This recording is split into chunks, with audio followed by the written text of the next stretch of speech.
Big round of applause. Martin, are you there? I'm here, Carl. I'm here. I'm so sorry. I was. Do you know what, Carl? I don't know if you have the same thing, but sometimes I wear earphones like you are now, and sometimes I don't. And technology beat me. I was just saying, you're surrounded by young people there who I'm sure would have stepped in and helped you very ably. Well, yes, exactly. And funny enough, Carl, I have just passed a group of grade 6 students who are filled with energy. I've just reminded myself why I do this job, because they are bouncing around outside, and I've just suggested they go and do a yoga class because I think they need to get rid of energy. Do you have yoga classes? Yeah, you know, it's actually for older students than those particular girls. They're great though; they're just full of fantastic energy. You know, we do. We introduced it at the beginning of the year. It's optional for some of the older students. I think what it does, it's actually been taken up more by staff than students. That's brilliant. Which may say something about how I run the school, but no, it's been sort of fairly popular. I wouldn't say it's overwhelming. Yeah. Interesting. Right. Well, yes, you run the school. You're executive director at ULIS at United Lisbon, and we had a great chat last time we spoke. And I think you were quite new to the role, weren't you? It was all kind of heady stuff back then. Carl, I think we spoke in May, and I started here in the summer. So yeah, it was literally I was a couple of weeks into my role. But I've been in Lisbon for nearly 4 years now, so I think I know the landscape quite well. Right. And how's everything going? Please give us an update of what's happening at ULIS, if you will. Oh, delighted to. Yes, it's really exciting time, and I don't know, Carl, whether you're seeing this, but we're seeing a lot of interest from people moving into Portugal, particularly from the US and the UK. And so, you know, it's been a real pleasure for me to be able to give some advice. As you know, there are challenges, but also there's lots of positives. So it's been nice to be able to hold the hand. United is at a really exciting time. Since I spoke to you, we've really evolved the curriculum to sort of keep it.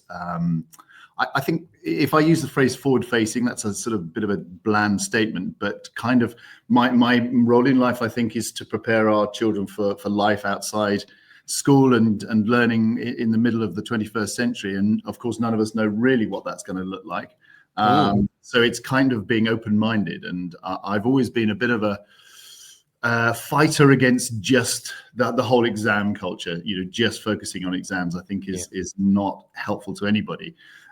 So it's been really refreshing to come into a school that welcomes that sort of initiative. It's not massive changes, but it's just evolving the curriculum.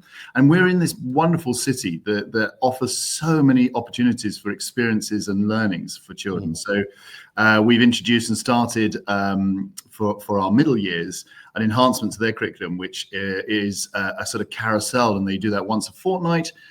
Which involves going to a wonderful local setup, which Tumo, I don't know if you're aware of them, they teach all children, doesn't matter what their background or which school they're in, teaches them technology, and the children are just having an amazing time there. We do some adventure, some culture, visiting some of the wonderful places in Lisbon, and also an opportunity for my students to give to the service. So we're doing a little bit of service for the local community and helping out. Yeah. That's absolutely wonderful. And I mean, you're right, absolutely. What a fantastic city to be in, to be growing up and to becoming an adult. And we did have a very interesting conversation, I think, about the philosophy of education. I think we touched on that last time. And I'm fascinated by your view there that exams they are important and qualifications are important, but they're not everything. I don't suppose that's always been a popular view that you've been championing there, but it will have come more into its own in recent times, presumably.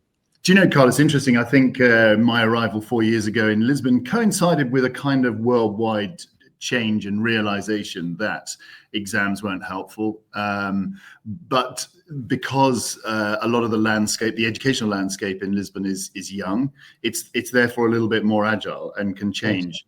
And I got frustrated in the UK because I found that change was measured. I don't want to sound critical, but there was a legacy, and therefore everything had to be done in a very measured fashion. And I felt really strongly that we weren't preparing the children for the best for the future. And now we are. And I don't want to sound revolutionary, because I don't think this is revolutionary. It's just equipping our children with the skills. So, we've always focused, haven't we, on comparing. It's still a default conversation that I find with my peers. How many O levels have you got, or how many A levels have you got? Whereas actually, emotional intelligence and technology intelligence and all these other intelligence that we're now aware of, far more important. Yeah, amazing. That's quite incredible. And I think you made the point there in passing that we live in a world of a less certain future, less predictable future. And I don't want that to sound dramatic. It's just how it is at the moment, isn't it? You could probably only 50 years ago be fairly certain that you wanted to be a certain kind of profession, maybe do that job for your life, get a pension, and that would be it. I don't know if that exists for anybody anymore, and that's quite a short space of time in human history. So how are you approaching that as an executive director of a very exciting school in a very exciting city? Carl, do you know, I think it's the speed at which change is moving on that is the key here. And so preparing children to be ready for anything. I know that sounds like a wonderfully broad phrase, but I think it's really important that our children are not just blinkered. So just to go back to my criticism of the exam system, what that did was children prepared for exams, and they took the exams, and then they were measured on that. But it kind of meant that their education became narrow and narrow and narrow as they became more and more focused on those exams. So I think, if I can use a sort of very broad phrase, what I'm trying to do is open those eyes to be prepared for anything. And that might be critical thinking, but I think thinking on your feet is the best way that I've ever summed that up. So, whatever we throw at our children, or whatever comes their way, both at school, at university, and then beyond, they're ready for it. Now, interestingly, Carl, I think one of the great challenges for society is that, and I'm a dad as well, is that we all want to wrap our children up and protect them from this unknown world. But in a funny sort of way, that's the worst thing we can do. So I don't want to ever appear that I'm sort of, controversial or coming at this from a different angle. But it's trying to be measured and nurturing those children, but at the same time recognizing there's nothing wrong with failure. There's nothing wrong with doing something badly, because we'll learn from that and we'll move on. Indeed, a child looked at me the other day when I said, you got 100%, or they did incredibly well in their latest reports. And I was congratulating them, but I did say, sometimes that makes me worried, because where are you going to go for the rest of this year? And she looked at me as though I was from Mars, and I sort of understand that. So I'm kind of trying to just tweak the mindset that let's not be worried about getting 0 out of 10, as long as we learn from that. Yeah, absolutely. And that's a lifelong message. That's not just for your school, is it? I mean, I think we can all benefit from that. I think as well. Yeah, definitely. We'll conclude our chat today with them speaking. They're in a very impressive bunch. They really are. And there's that wonderful interview with some of your pupils, your community there, who are speaking about their experience and their aspirations. So we'll finish with that today. We need to let people know. So as you said, there is a spike in interest in people moving to Portugal from all over the world, but noticeably from the US and the UK, as you point out, and the children of those people might be ideally suited to coming and having a look at United Lisbon to see if that's an option. How do they get in touch, and how does that process work? Because it's quite a daunting one, isn't it, for the parents thinking, I want to move to Portugal, but I'm going to be uprooting my kids. How do you help them manage that process?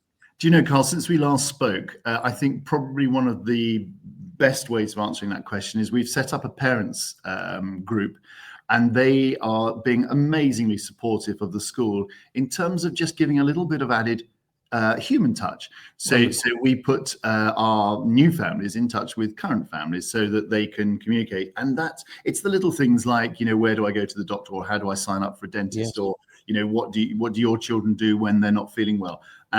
because it's those little things that I Yes. think unsettle us when we move. So using some wonderfully friendly current parents to help bed in the new ones.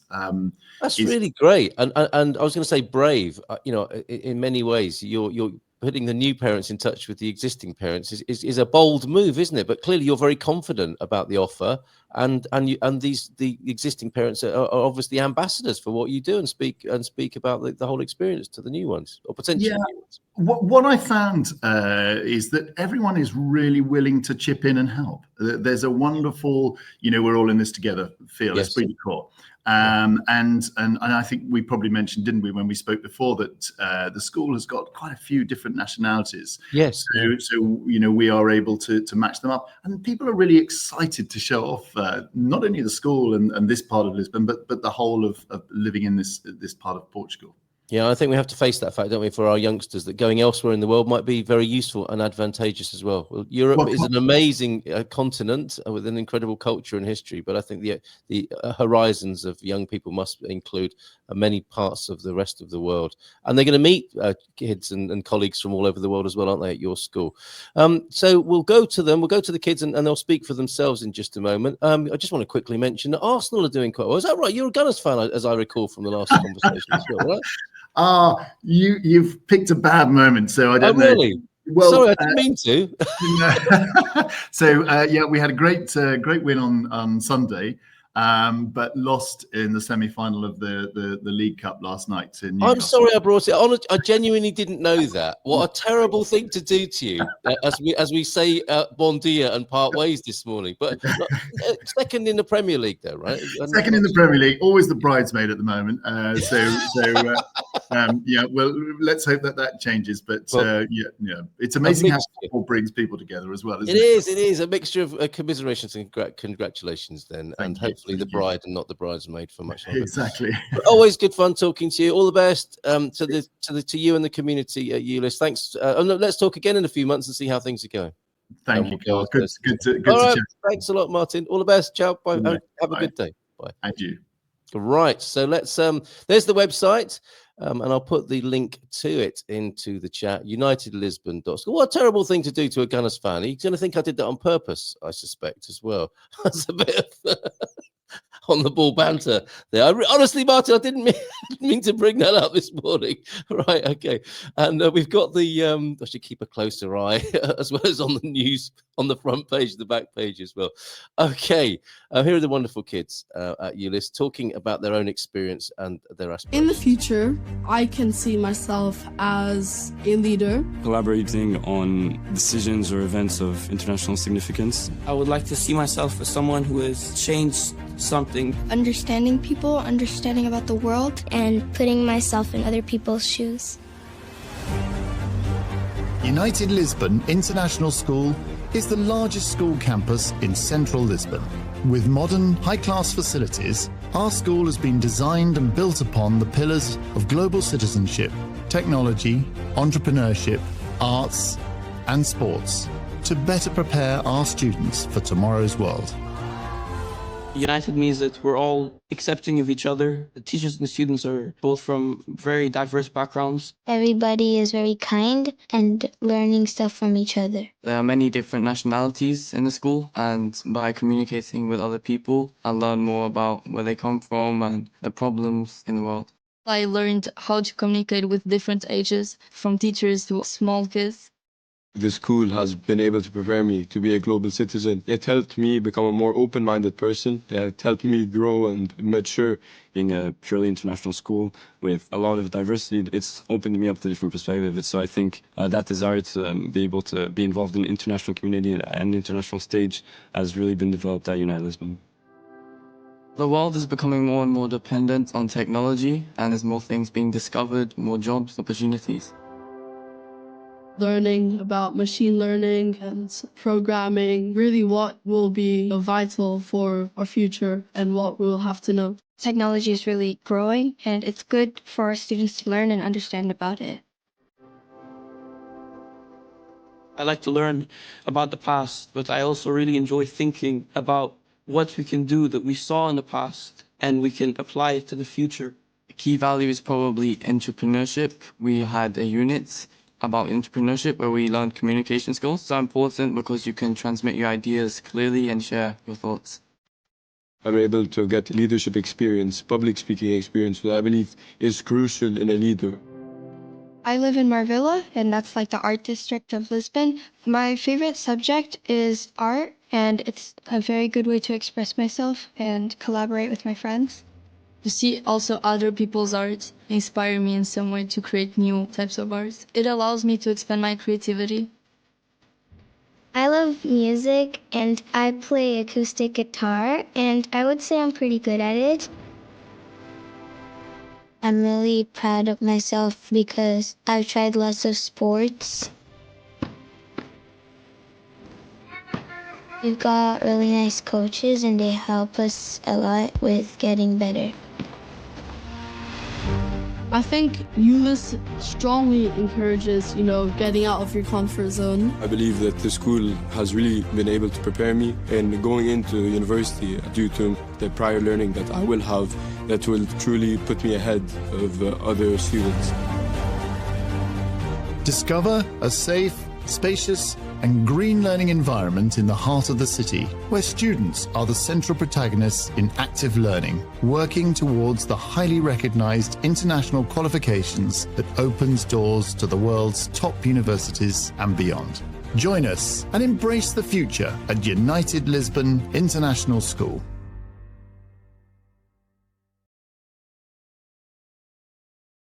Oh, great to talk to Martin this morning. He's got a great future as a voiceover artist as well, isn't he? I think that was him on the video there, wasn't it? And yes, absolutely right. United Lisbon.school. James saying, wow, the school, it does, doesn't it? I think that learning environment is extraordinary. I remember the computer club. Things have changed a lot, Martin. The computer club. Has anyone seen the cassettes for the computer? We told you to put the cassettes away at the end of Computer Club. Things have come a long way since the Commodore or the Spectrum. What an incredible learning environment that is. So great job. Well done, United Lisbon. Guessing there's no bullying there. I imagine in any situation where there are kids, you have to have a policy and a position on that. And I imagine my guess is with Martin, anything that comes up in the school curriculum is a learning opportunity, which I suspect would include a situation like that as well. I wonder if they learn Portuguese at school. I am sure they do, as a range of other languages as well there, Pam. So thank you very much, Martin. Good to see you. Mrs. M is limbering up. I'm going to talk about the serene approach